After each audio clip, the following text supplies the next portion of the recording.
by the government to crack down, to try to terrorize people into giving up the protests. The statement by the army earlier in the week that after Mubarak's speech that their demands had been heard and they should now go home, followed by those quite terrifying scenes that we've been seeing of outright attacks on people, particularly in Tahrir Square, but elsewhere as well, clearly orchestrated by the security forces in an attempt to hold on to power, in an attempt to ride out the protests, in an attempt to terrorize people back off the streets. That now hasn't worked.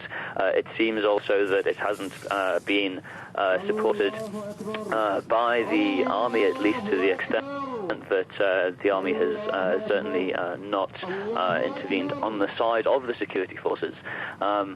And has remained relatively neutral.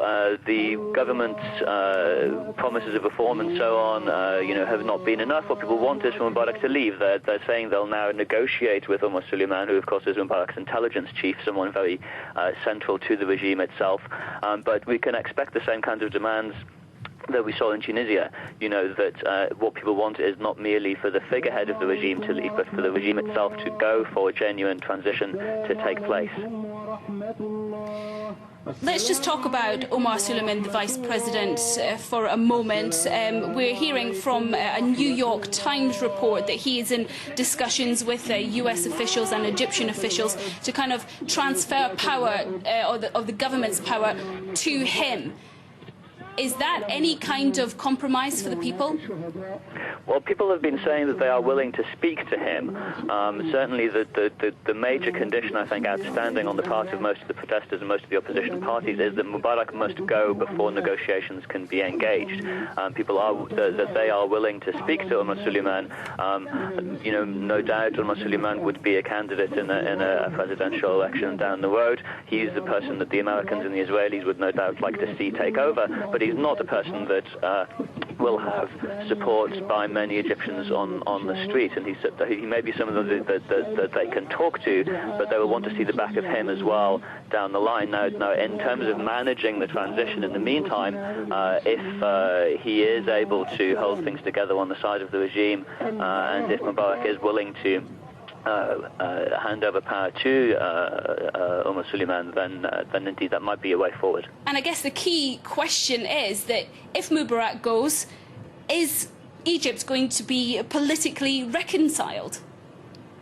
That's a really good question, of course, that's impossible to predict.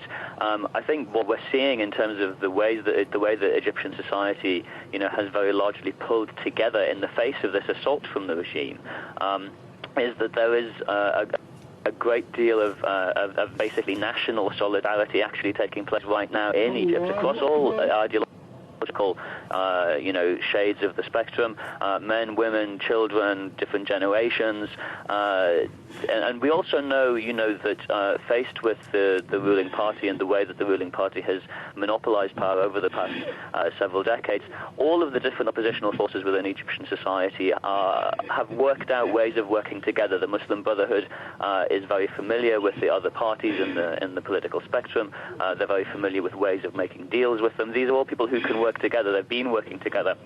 Over the past 11 days of this movement of civil society would not have been possible otherwise, and we might well expect sensible, pragmatic, deal-making political behaviour to go on. Well, you mentioned the Muslim Brotherhood there. What kind of impact would the Muslim Brotherhood have, or these other Islamic groups, because they're getting more of a foothold in the political landscape of Egypt? What kind of impact would that have? Well, look, they've had a foothold in the political landscape for a long time. They've been illegal. It's been impossible for them to actually freely contest elections and stand on a platform and actually debate in public openly with other people. But this is a real opportunity for them. Absolutely, it certainly is an opportunity, and there's going to be a lot of scaremongering. There has already been a lot of scaremongering by the Israeli Prime Minister Benjamin Netanyahu earlier this week, by people in Washington, talking about the dangers of Egypt going the way of Iran. Egypt is not like Iran. Egypt is nothing like Iran. This is not 1979 in Tehran. The Muslim Brotherhood is a movement that basically operates like any other political party. It certainly has a very conservative program for Egyptian society.